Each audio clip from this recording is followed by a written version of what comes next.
इतिहास की सबसे सुंदर रानी पद्मिनी की कहानी का भाग 2 यानी अंतिम कथा। अगर आपने भाग 1 नहीं देखा है तो पहले उसे जरूर देखिए, तभी आपको इस कहानी की गहराई अच्छे से समझ में आएगी। वीडियो का लिंक आपको डिस्क्रिप्शन में मिल जाएगा। भाग 1 में हमने देखा कैसे एक प्रतिज्ञा ने एक युवा राजकुमार को अपने राजमहल से निकालकर घने जंगलों, जादुई परियों और राक्षसों से भरे रास्तों से गुजरते हुए 7 समंदर के किनारे तक पहुंचा दिया। अब सामने है सिंगल द्वीप जहां रानी पद्मिनी रहती हैं। लेकिन रास्ता इतना आसान नहीं।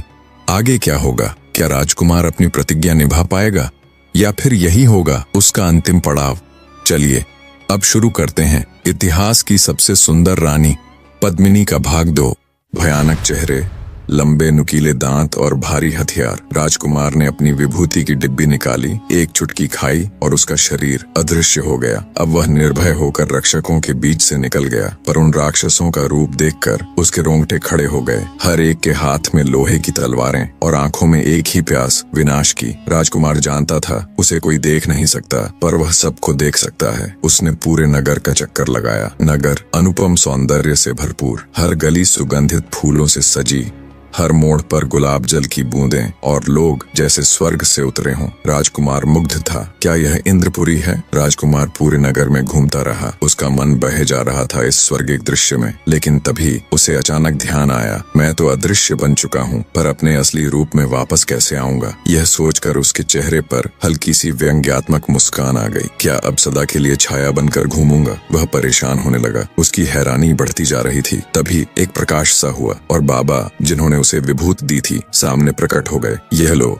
दूसरी डिब्बी, बाबा बोले। इसे खाते ही तू अपने असली रूप में आ जाएगा। राजकुमार ने डिब्बी को श्रद्धा से हाथ में लिया। बाबा ने चेतावनी दी, पर ध्यान रखना, इसका इस्तेमाल बहुत सोच समझ कर करना। यदि राक्षसों ने तुझे देख लिया तो तुझे कच्चा ही चबा जाएंगे। यह कहकर बाबा अंतर्ध्यान हो गए और राजकुमार गहरे विचार में डूब गया। अब अगला कदम क्या होगा? राजकुमार ने सोचना शुरू किया। अब आगे क्या? उसने अपनी थैली से 2 बाल निकाले, एक काला एक सफेद। राजकुमार ने काला बाल जलाया और जैसे ही वह भस्म हुआ, भीषण राक्षसों की फौज प्रकट हो गई। उसने तुरंत आदेश दिया, पहले की सारी रक्षाएं नष्ट कर दो। देखते ही देखते वे सभी भयानक रक्षक राक्षस धराशायी हो गए। इसके बाद उसने कुछ राक्षसों को रोककर अदृश्य किया ताकि वे भविष्य में सहायता कर सकें। अब उसने सफेद बाल जलाया। जैसे ही बाल जला, देवता प्रकट हुए। राजकुमार ने कहा, समुद्र किनारे एक भव्य जहाज तैयार करो जो हीरे, जवाहरात और दुर्लभ आभूषणों से भरा हो। पल भर में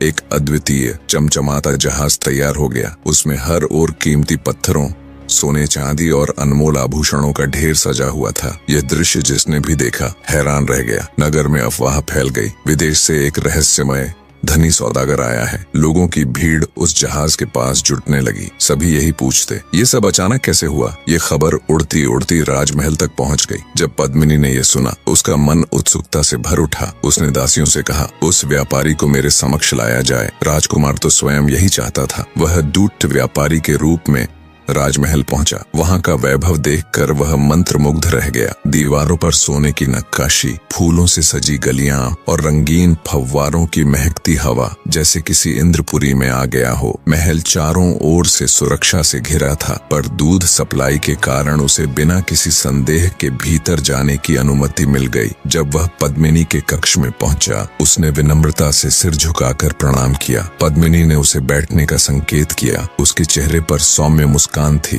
उसने मधुर स्वर में पूछा, तुम कहाँ से आए हो? राजकुमार ने जवाब दिया, स्वर्ण भूमि से। पद्मिनी पूछी, वहाँ क्या करते हो? उसने संक्षेप में उत्तर दिया, आभूषणों का व्यापार। पद्मिनी ने जिज्ञासा से पूछा, यहाँ कैसे पहुँचे? राजकुमार बोला, दूर देशों से हीरे जवाहरात लेकर आया हूँ। पद्मिनी पूछी, क्या आभूषण साथ लाए हो? राजकुमार बोला, जी हाँ, मेरे जहाज में समुद्र के किनारे। पद्मिनी पूछी, क्या मुझे वे आभूषण दिखा सकते हो? उसने मुस्कुराते हुए उत्तर दिया, अवश्य, मैं तो विशेष रूप से इसी कार्य के लिए आया हूँ। पद्मिनी कुछ क्षण चुप रही, फिर धीरे से बोली, ठीक है, कल मेरा सेवक तुम्हारे पास आएगा। उसके साथ कुछ आभूषण अवश्य भेजना। राजकुमार ने प्रणाम किया और विनम्रता से वहां से विदा लिया। पर जाते जाते उसका मन पद्मिनी के सौंदर्य में डूब गया। उसकी चाल, उसकी मुस्कान उसकी आंखों की गहराई, राजकुमार की सुध बुद्ध सब छीन ले गईं। जब वह अपने जहाज पर लौटा तो उसका मन व्याकुल था। हर क्षण उसे केवल पद्मिनी की छवि दिखाई दे रही थी। वह मन ही मन सोचने लगा, परियां भी शायद इतनी सुंदर नहीं होती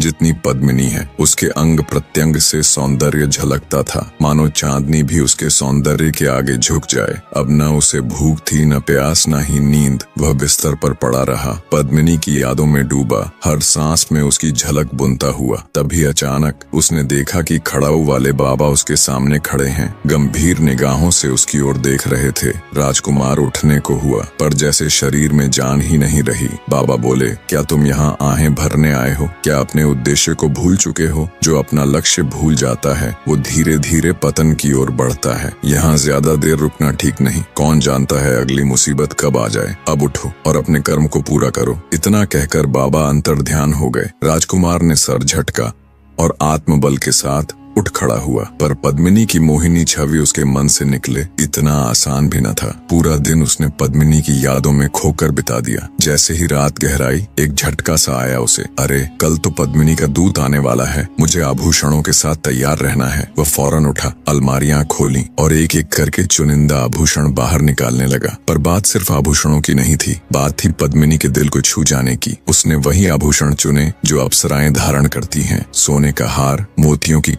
कमरबंद, नूपुर, बाजूबंद, हर एक में उसकी श्रद्धा और आकर्षण झलक रहा था। आभूषणों को करीने से सजाकर वह फिर सोने की कोशिश करने लगा, पर नींद कोसों दूर थी। उसकी आंखों में बस पद्मिनी की मुस्कान तैरती रही। पूरी रात वह बस सवेरा होने का इंतजार करता रहा। भोर से पहले ही वह उठ गया, नहाया, तैयार हुआ और आशा से भरा इंतजार करने लगा। सूरज चढ़ा, दोपहर बीती, पर कोई भी दूत नहीं आया। धीरे धीरे उसके चेहरे से आशा की रोशनी फीकी पड़ने लगी। उसने मन ही मन समझ लिया, शायद पद्मिनी भूल गई है। शाम होते होते वह निराश हो गया। उधर पद्मिनी महल के दूसरे कक्ष में थी। वह कक्ष चारों ओर से एड़मकद शीशों से घिरा था, जिसमें झिलमिल रोशनी भर दी गई थी। आज पद्मिनी का सौंदर्य निखर कर देवियों सा हो उठा था। वह जैसे स्वयं चंद्रमा बन गई हो। राजकुमार फिर से महल पहुंचा। दोनों ने सम्मान पूर्वक एक दूसरे को अभिवादन किया। पद्मिनी ने हल्के से मुस्कुराते हुए इशारा किया और राजकुमार धीरे से उसके समीप बैठ गया। राजकुमार ने धीरे धीरे डिब्बियों में से कीमती आभूषण निकालने शुरू किए। पद्मिनी ने हर एक आभूषण को बड़े ध्यान से उठाया, कभी उसे गले से लगाकर तो कभी कानों या बाहों पर सजाकर शीशे में देख कर मुस्कुराती। हर बार वो खुद को देखती, ये कैसा लग रहा है, और जो पसंद आता उसे एक तरफ अलग रख देती। कभी कभी वो राजकुमार की ओर मुड़कर पूछती, तुम्हें कैसा लगता है ये? और राजकुमार हर बार उसकी ओर टकटकी लगाए देखता रह जाता, जैसे कोई भक्त देवी को निहार रहा हो। काफी देर तक यह सिलसिला चलता रहा। फिर पद्मिनी ने कहा, अब बहुत हो गया, बाकी कल देखेंगे। राजकुमार ने सिर झुकाकर कहा, जैसी आपकी आज्ञा। लेकिन जब वो महल से बाहर निकला, उसका मन कल से भी ज्यादा व्याकुल था। आज उसने जो पद्मिनी का रूप देखा था वो तो कल्पना से भी परे था। उसकी आंखें भारी थीं, मन बेचैन। एक नई चिंता ने जन्म लिया था। अगर एक दिन में यह हाल है तो जब उसे लेकर जाऊंगा उसके सौंदर्य का भार मैं कैसे सह पाऊंगा? वह सोचता रहा, मैं तो एक राजकुमार हूँ, पर ये तो इंद्रपुरी की देवी लगती है। कहाँ राजगढ़ की सीमित भव्यता और कहाँ सिंगल द्वीप की यह अपूर्व रानी। मगर अब पीछे हटने का कोई रास्ता नहीं था। राजकुमार अपने जहाज पर लौटा, मन का तूफान, आंखों का सूखा और दिल की बेचैनी लिए। भूख प्यास सब गायब थी। वह बिस्तर पर लेटा रहा, जैसे कोई रोगी धीरे धीरे भीतर से गल रहा हो।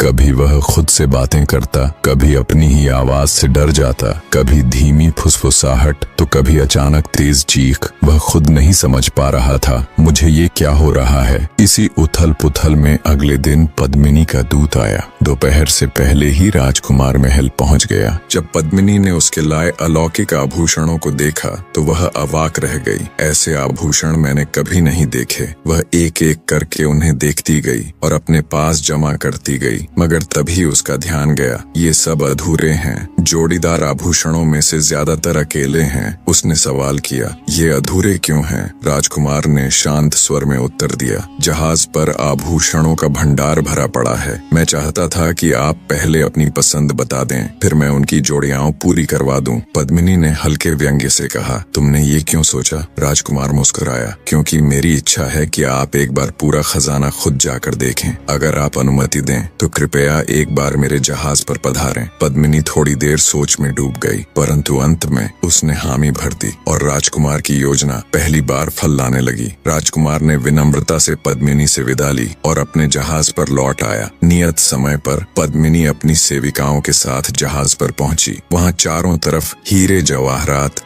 चमकते हुए आभूषण और अनुपम वस्तुएं सजी थीं। वो सब कुछ देखकर इतनी मोहित हो गई कि न समय का होश रहा न अपना। तभी राजकुमार मुस्कुराकर बोला, अब बताइए आप वापस कैसे जाएंगी? पद्मिनी चौंकी। क्यों, क्या मतलब? राजकुमार ने इशारा किया। देखिए, जहाज चल चुका है और हम किनारे से बहुत दूर आ चुके हैं। पद्मिनी पहले तो मजाक समझी, लेकिन फिर जब उसने देखा कि सचमुच पानी के बीच दूर दूर तक कोई किनारा नहीं है, उसका चेहरा तमतमा उठा। क्रोधित स्वर में बोली, ये छल है, इसके लिए तुम्हें दंड मिलेगा। राजकुमार हंस पड़ा, शांत स्वर में बोला, पद्मिनी जी, अब हम सिंगल द्वीप की सीमा से बहुत दूर निकल चुके हैं। पद्मिनी बेकाबू मछली की तरह छटपटाने लगी। उसके चेहरे से रंग उड़ गया था। राजकुमार ने गंभीर होकर कहा, डरिए मत, मैं राजगढ़ का राजकुमार हूँ, आपसे छल नहीं प्रेम किया है। उसने पद्मिनी को शुरू से अंत तक की अपनी सारी कहानी सुनाई, कैसे उसने कठिनाइयों का सामना किया और अंत में उस तक पहुंच पाया। राजकुमार बोला, तुम्हें पाने के लिए मुझे पापड़ बेलने पड़े हैं। पद्मिनी अब थोड़ी शांत हो गई, धीरे से बोली, पर इसके लिए छल की जरूरत क्यों थी? राजकुमार ने सीधा सवाल किया, अगर छल न करता क्या तुम स्वेच्छा से साथ आती?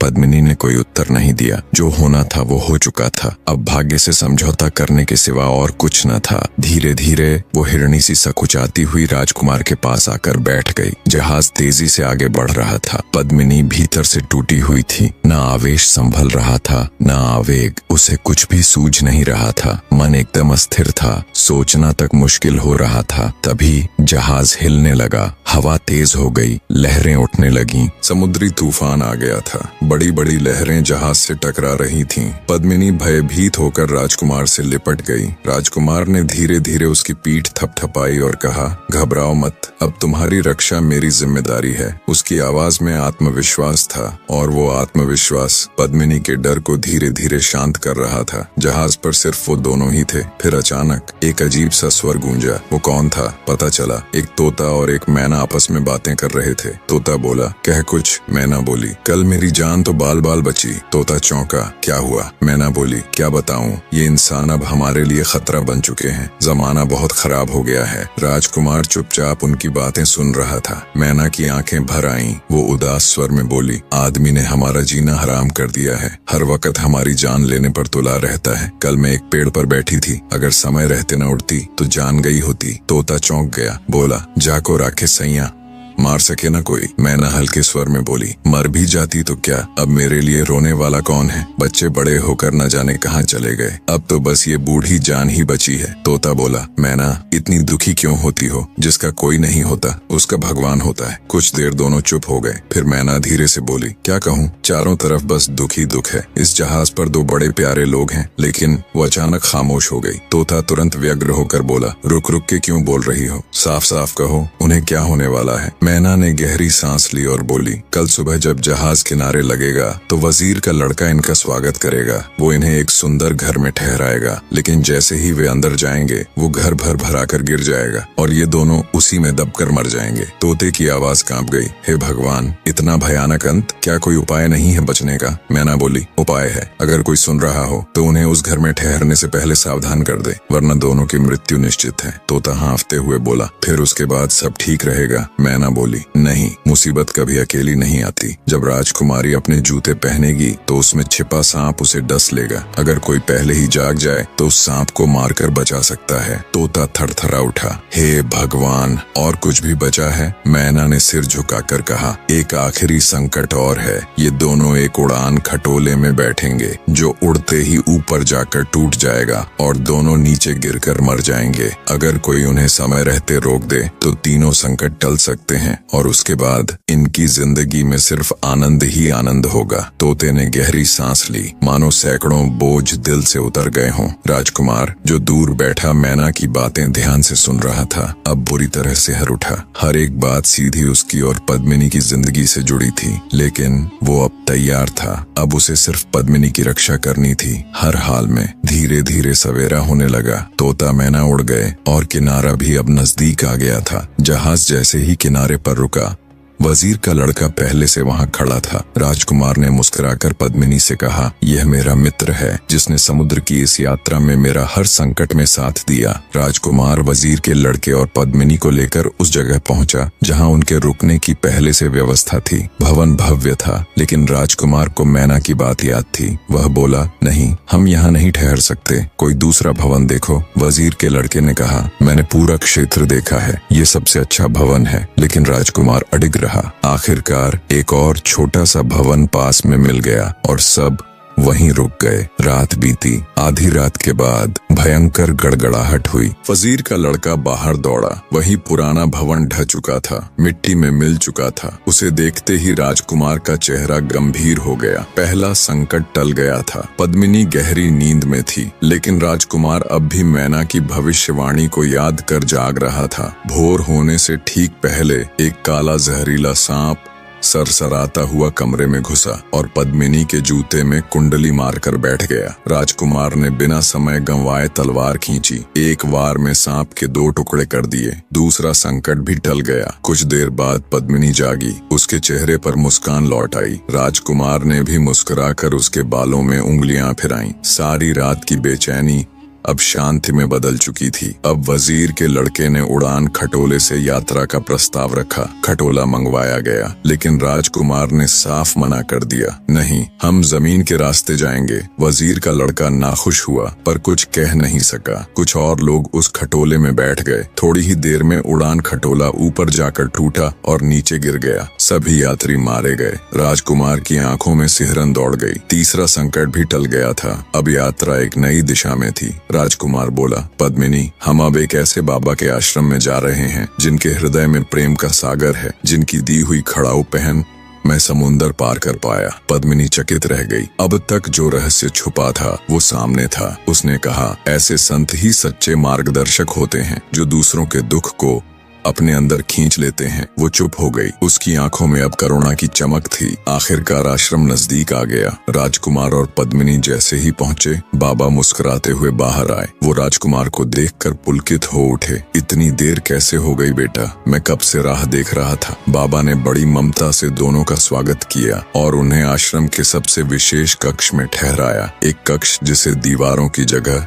बेलों और पत्तों से बुना गया था। पद्मिनी इस दिव्य सौंदर्य को देखकर आश्चर्यचकित रह गई। बाबा बोले, तुम लंबी यात्रा करके थके हो, आराम करो बेटा, आज रात हमारे साथ रहो। रात गहराने लगी और आश्रम की मौन माधुरी हर तरफ बहने लगी। आश्रम के सेवकों ने विविध शुद्ध भोजन तैयार किया। राजसी मेहमानों को प्रेम पूर्वक भोजन परोसा गया और फिर शांति का वो पहला अनुभव जो राजकुमार और पद्मिनी ने शायद वर्षों बाद पाया था। आश्रम में उस रात का भोजन राजकुमार और पद्मिनी के लिए किसी स्वर्गिक अनुभूति से कम नहीं था। हर व्यंजन इतना स्वादिष्ट था कि उन्हें लगा, क्या हम किसी देवलोक में आ गए हैं। बाबा मुस्कुराते रहे, हर समय उन दोनों के साथ बैठे रहे। उनके जैसे सच्चे संत का साथ राजकुमार और पद्मिनी दोनों के लिए शांति और आनंद का स्रोत बन चुका था। पद्मिनी ने कहा, मैंने कभी सोचा भी नहीं था कि जंगल के बीचों बीच इतना सौंदर्य और आनंद मिल सकता है। बाबा मुस्कुराकर बोले, बेटी, आनंद बाहर की नहीं, भीतर की चीज है। जब मन प्रमुदित होता है तो पूरी दुनिया हरी भरी लगने लगती है। पद्मिनी ने चुपचाप सिर हिलाकर बाबा की बात को स्वीकार कर लिया। अगली सुबह ब्रह्म मुहूर्त में बाबा जागे। आश्रम के चारों ओर घूमते हुए गौशाला पहुंचे।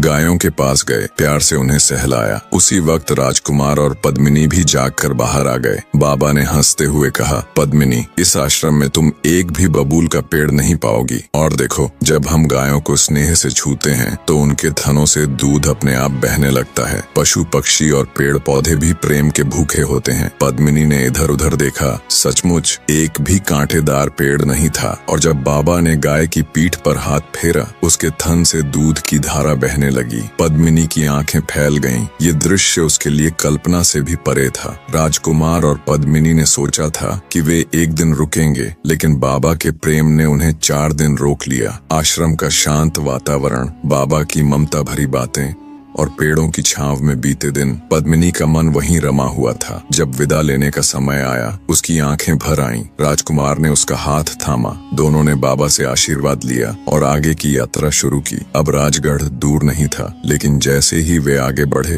राजकुमार को याद आया वो राजकुमारी जिसे उसने पेड़ की जड़ से रोग मुक्त किया था, जिसके पिता ने उसे अपना उत्तराधिकारी बनने का प्रस्ताव दिया था। उसने घोड़े की दिशा बदल दी। पद्मिनी भी चुपचाप साथ चल दी। कुछ ही समय में वे उस नगर पहुंच गए। राजा ने राजकुमार को देखा तो गदगद हो उठे, और जब उन्होंने पद्मिनी को देखा तो उनकी आंखों में सम्मान और स्नेह उतर आया। राजकुमार और पद्मिनी का राजसी स्वागत किया गया। राजा बोले, मेरी बेटी को साथ ले जाइए, अब वो आपके साथ सुरक्षित है। राजकुमार ने मुस्कुराकर सिर झुकाया, यह सौभाग्य है। लेकिन जब राजा ने अपना पूरा राज्य देने की बात कही, राजकुमार ने विनम्रता से मना कर दिया। राजा तो वही बनता है जो प्रजा का सेवक हो, और अभी मेरा काम अधूरा है। राजकुमार ने एक रात उस नगर में बिताई और अगले दिन पद्मिनी और उस राजकुमारी को साथ लेकर राजगढ़ की ओर बढ़ गया। आकाश साफ था, रास्ता खुला था और मन संतोष से भरा हुआ। सूरज की पहली किरणें नरम रोशनी में पर्वतों की चोटियों को नहला रही थीं। आसमान एकदम साफ नीला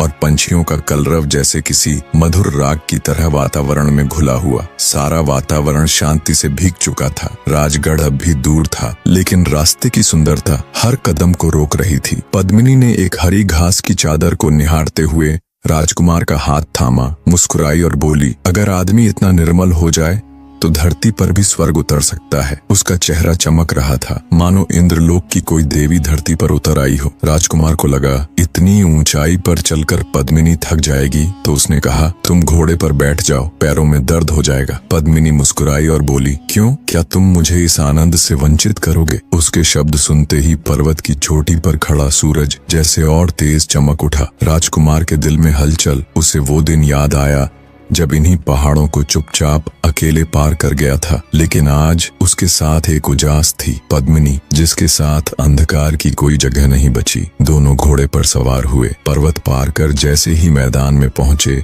राजकुमार मुस्कुराया और बोला, जहां चलना चाहिए था वहां बैठे नहीं, जहां बैठना चाहिए था वहां चल पड़े। पद्मिनी की मासूम बुद्धिमत्ता। पद्मिनी हंसी और बोली, राजकुमार, जब आदमी पैदल चलता है तो धरती को उसका खोया बेटा वापस मिल जाता है, और पहाड़ों में न चलना पहाड़ों का अपमान है। राजकुमार कुछ नहीं बोला, बस उसे देख कर रह गया। उसकी आंखों में गर्व और मन में गहराई। बाबा का आश्रम अब पास था। राजकुमार बोला, अब हम उस बाबा के पास पहुंचने वाले हैं जिन्होंने मुझे वो चमत्कारी विभूति दी थी जिसे खाकर मैं अदृश्य हो गया था। उसी विभूति को खाकर मैं तुम्हारे सिंगल द्वीप में पहुंचा था। पद्मिनी चौंकी, तो क्या तुम मेरे महल में भी आए थे? राजकुमार हंसा, नहीं, मैं महल के बाहर तक गया, लेकिन दरवाजा बंद था, खोलने की हिम्मत नहीं हुई। उस समय मेरे मन में एक बात खट रही थी कि मैं अदृश्य तो हो गया, लेकिन अपने असली रूप में कैसे आऊंगा? तभी वही बाबा सामने प्रकट हुए और बोले, यह लो दूसरी विभूति, इसे खाओगे तो अपने असली रूप में लौट आओगे। फिर मैं नगर का एक चक्कर लगाकर लौट आया। पद्मिनी यह सुनकर हंस पड़ी। बाबा भी कमाल के हैं। आश्रम कुछ ही दूर था। दोनों घोड़े से उतर गए और पैदल आगे बढ़ने लगे। बाबा आश्रम के पेड़ों को पानी दे रहे थे, एक एक पौधे को स्नेह से निहारते, मानो हर पत्ती से बात कर रहे हों। राजकुमार और पद्मिनी उनके पास पहुंचे, लेकिन कुछ पल चुपचाप ही उन्हें देखते रहे, जैसे वो कोई दिव्य दृश्य हो। राजकुमार और उसके साथ चलती एक गौरांग युवती, जिसकी आंखों में तेज था और चाल में गरिमा। उसे देखकर बाबा समझ गए, यह वही है पद्मिनी। एक और राजकुमारी भी थी साथ। दोनों को देखकर बाबा मुस्कुराए और उन्हें प्रेम से आश्रम में भीतर ले गए। पद्मिनी का मन संतों के प्रति सदा श्रद्धा से भरा रहा है। वह बार बार बाबा के तेजस्वी चेहरे को देखती, मानो कोई ज्ञान का सूर्य उसके सामने बैठा हो। सारा आश्रम दिव्यता से भर उठा था। पद्मिनी ने आसन पर बैठकर आश्रम की हर वस्तु को ध्यान से निहारा। प्रकृति के इतने नजदीक रहने का आनंद शायद उसने पहली बार महसूस किया। थोड़ी देर में बाबा के शिष्य आए, सुगंधित रंग बिरंगे पुष्पों की टोकरी लेकर। उन्हें देखकर मेहमानों के चेहरे खिल उठे।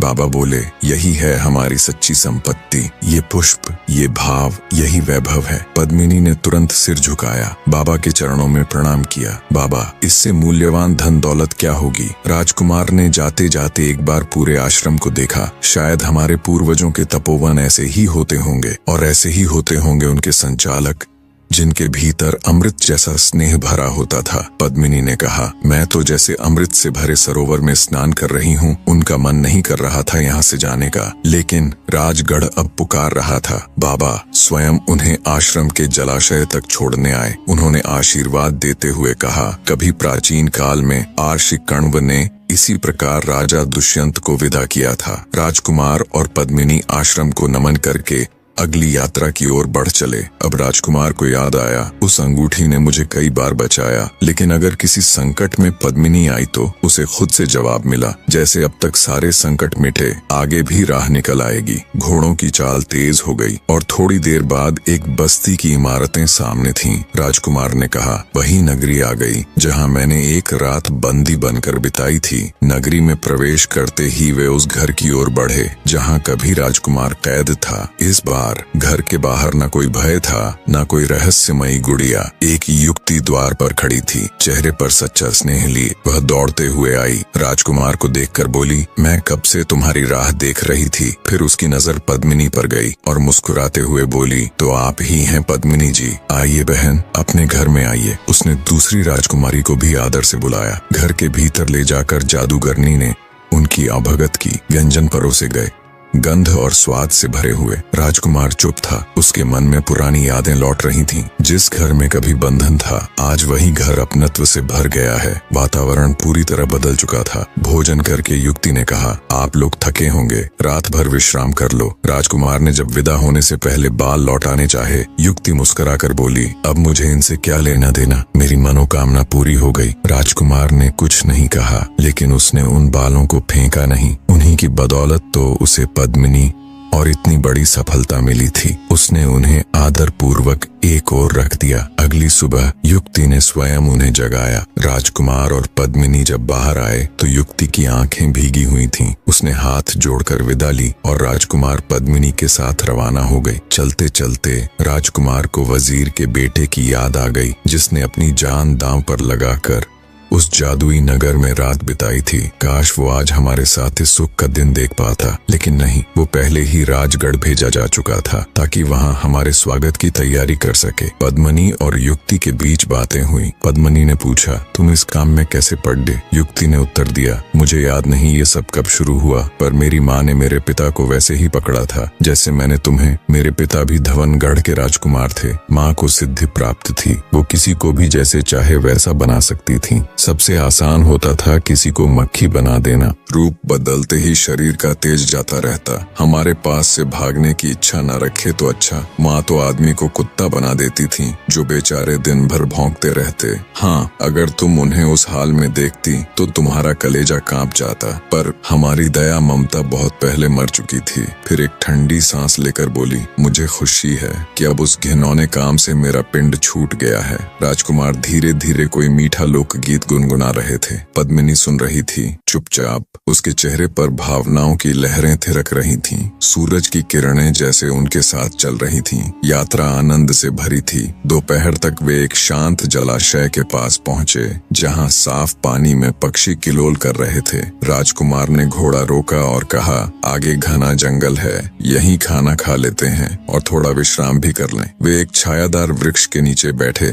भोजन किया, पर पक्षियों के प्रमोद और प्रकृति के संगीत ने उन्हें विश्राम करने ही नहीं दिया। थोड़ा विश्राम करके वे फिर आगे बढ़े। राजकुमार का अनुमान था कि दिन ढलने तक जंगल पार हो जाएगा। अब जंगल शुरू हो गया था। वही जंगल जो पहले डरावना और अंधकार से भरा था। अब उन्हीं रास्तों में कोई डर नहीं था। अब उनके पास प्रकाश की अद्भुत किरण थी। पद्मिनी चारों ओर देखती रही। हर पेड़, हर झाड़ी, हर रोशनी अब उसे नई लग रही थी। उसने धीमे से कहा, मैंने ऐसा दृश्य पहले कभी नहीं देखा। राजकुमार हल्की आवाज में एक गीत गा रहा था, प्यार से बढ़कर जग में और क्या। पद्मिनी मुस्कुरा उठी। उसने गीत की पहली 2 पंक्तियां अपने कोमल स्वर में दोहराई। राजकुमार का रोम रोम पुलकित हो उठा। उसने कभी सोचा भी नहीं था कि उसके जीवन का सबसे मधुर संगीत उसकी यात्रा का साथी बनेगा, लेकिन कुछ बातें अब भी उसके दिल में दबी थीं। जाते वक्त उनको इस जंगल में एक बाघ मिला था। वो बिजली की गति से साथी द्वारा उसको मार दिया गया था। वो सब उसने पद्मिनी को जानबूझकर नहीं बताया। जैसे ही घोड़े के पांव सूखी पत्तियों से टकराते, एक क्षण को लगता जैसे कोई जंगली जानवर छिपा बैठा हो। पद्मिनी को उम्मीद थी शेर, चीतों, भेड़ियों, सुअरों से भरे जंगल में कोई तो दिखेगा, लेकिन न एक झाड़ी हिली, न कोई पंजा दिखाई दिया। वो थोड़ी निराश हुई, पर आगे का दृश्य उसे हर चीज भुला देने वाला था। दिन ढल रहा था। राजकुमार को एक और वचन पूरा करना था। उसका दिल तेज धड़क रहा था और पद्मिनी भी अब उस रहस्य को जानने को बेताब थी। कुछ ही देर में बाग का विशाल फाटक सामने था। राजकुमार ने आंखों से इशारा किया, यही है वो स्थान। जैसे ही वे अंदर घुसे, फाटक अपने आप बंद हो गया, लेकिन इस बार न कोई डर था, न छिपना पड़ा। सब खुला था, साफ था और जादुई था। राजकुमारी जब अपने सिंहासन पर विराजमान हुई तो राजकुमार, पद्मिनी और अन्य सुंदरियाओं सीधे उसके सामने जा खड़े हुए। राजकुमारी की आंखों में चमक आ गई। अब वो राजकुमार उसके लिए कोई अजनबी नहीं था, बल्कि उसका अपना था। उसने पद्मिनी को देखते ही पहचान लिया, मुस्कुरा उठी।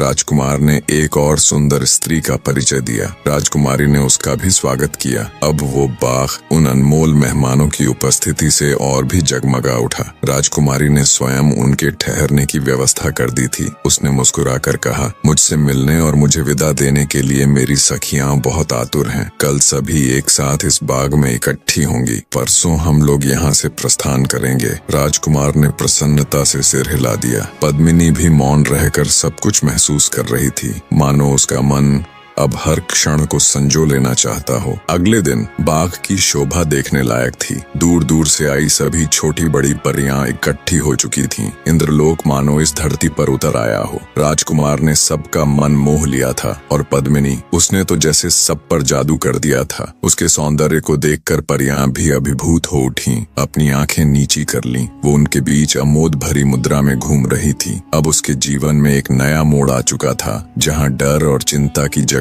प्रेम और विश्वास ने ले ली थी। तीसरा दिन आया, विदाई का दिन। परियों की राजकुमारी का विशाल परिवार एकत्र हो गया। उसके माता पिता भी आए थे। वह लोक के स्वामी थे और प्रजा भी अपनी राजकुमारी को विदा देने उमड़ पड़ी। जिसने वह दृश्य देखा वह धन्य हो गया। विदाई के समय राजकुमारी के पिता ने राजकुमार को अपने अंक में भर लिया। उनकी आंखों से ममता की बूंदें टपक पड़ी। ममता सिर्फ धरती के मनुष्यों का गुण नहीं, यह ब्रह्मांड की हर आत्मा में बहती है। बिना प्यार और अपनत्व के कोई भी जीव अधूरा है। अब उनकी यात्रा फिर से शुरू हुई, राजगढ़ की ओर। राजकुमार को याद आया कैसे कभी वह वजीर का लड़का चिंताओं में डूबा था और कैसे सिंगल द्वीप का भयावह चित्र उसे डराता था। पर आज वो द्वीप, वो वचन, वो प्रतिज्ञा सब पूर्ण हो चुके थे। उसे वो अनमोल रत्न मिल चुका था। पद्मिनी टोली उत्साह से भरी थी। राजकुमार के चेहरे पर संतोष और गौरव की आभा थी। उसके मन का आनंद अब शब्दों में नहीं, उसकी आंखों की चमक में दिख रहा था। कहावत है, जीवन की सबसे बड़ी उपलब्धि सफलता होती है और जब वह ना मिले तो इंसान महसूस करता है कि वह पराजित हो गया। लेकिन राजकुमार ने प्रतिज्ञा की थी पद्मिनी को लेकर लौटने की, और आज वो न सिर्फ सिंगल द्वीप तक पहुंचा, बल्कि एक अदृश्य दुर्ग को भेद कर पद्मिनी को लेकर वापस लौट रहा था। यह सिर्फ सफलता नहीं थी, ये एक चमत्कार था। वो सबसे छोटा था, राजा का सबसे लाडला बेटा। उसके चले जाने के बाद ना कोई खोज, ना कोई खबर। उसके पिता की हालत कैसी हुई होगी, ये सोचकर उसका मन भी भारी हो गया। और जिस भाभी की बात से उसका वनवास शुरू हुआ था, अब सब कुछ बदल चुका था। राजकुमार का मन पिता से मिलने की कल्पना में भीग गया, पर उसी क्षण पद्मिनी की ओर देखते हुए वो मुस्कुराया। अब तो मेरे अंदर आनंद का सागर लहरा रहा है। तुम मिल गई पद्मिनी, मैं धन्य हो गया। राजकुमार के इन प्रेम भरे शब्दों को सुनकर पद्मिनी भावुक हो गई। उसने कोमल स्वर में कहा, माता पिता की याद तो मुझे भी हर पल सताती है, लेकिन जो सौभाग्य मुझे मिला है उसे भूलूं तो मैं सबसे बड़ी अपराधिनी बन जाऊंगी। उसकी आंखें चमक उठी, चेहरे पर एक देवत्व सा तेज आ गया। राजकुमार भी भावों में बह गया। पद्मिनी, तुमसे बड़ा सौभाग्य तो मुझे मिला है, क्योंकि तुम्हें कोई भी राजकुमार पा सकता था, लेकिन तुम्हारा प्यार हर किसी की किस्मत में नहीं होता। अब दोनों के बीच कोई दुविधा नहीं थी, न कोई डर न कोई दूरी। अब उनके सामने सिर्फ एक सपना था, मिलकर जीवन को जीने का। चलते चलते रास्ते में उन्हें एक विशाल सरोवर मिला। जब पहली बार यहाँ से गुजरे थे,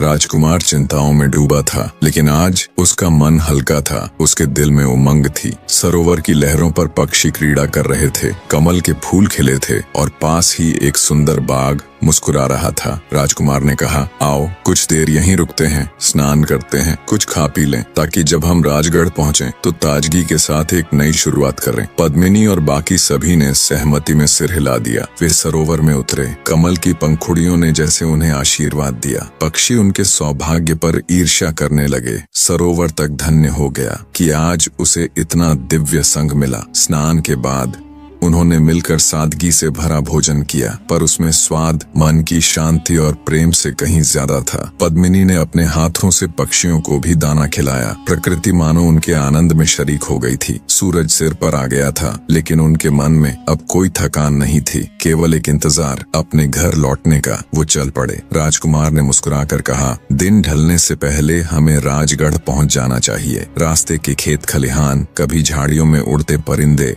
कभी किसी टहनी से झांकते हिरन, हर मोड़ पर प्रकृति जैसे उनका स्वागत कर रही थी। एक खुली जमीन में हिरणों का झुंड अपने शावकों के साथ कूद फांद कर रहा था। पद्मिनी की नजर उन पर टिक गई। कितने प्यारे हैं ये, क्यों ना एक को साथ ले चलें? राजकुमार हंस पड़ा। नहीं पद्मिनी, मैं सीता हरण की कहानी भूल नहीं सकता। पद्मिनी भी खिलखिलाई। घबराओ नहीं, अब मैं कहीं नहीं जाऊंगी। कितनी कठिन साधना के बाद तो मिले हैं हम। थोड़ी ही देर में राजगढ़ की सीमा पर पहुंचते ही एक गूंज उठी, राजकुमार लौट आए हैं। खुद राजा वहां उपस्थित थे। पूरी प्रजा जमा थी, हर आंख इंतजार से भरी हुई। राजकुमार को देखते ही राजा दौड़ पड़े और उसे गले लगा लिया। पिता और पुत्र मिलन की उस घड़ी में दोनों की आंखें नम थीं और बच्चे फूलों की बारिश कर रहे थे। महल की रानियां आरती की थाल लिए दरवाजे पर खड़ी थीं। धीरे धीरे राजकुमार ने अपने प्रियजनों और पद्मिनी संग महल के द्वार पर कदम रखा। आरती की लौ, अगरबत्ती की महक और उत्सव का शोर, सारा महल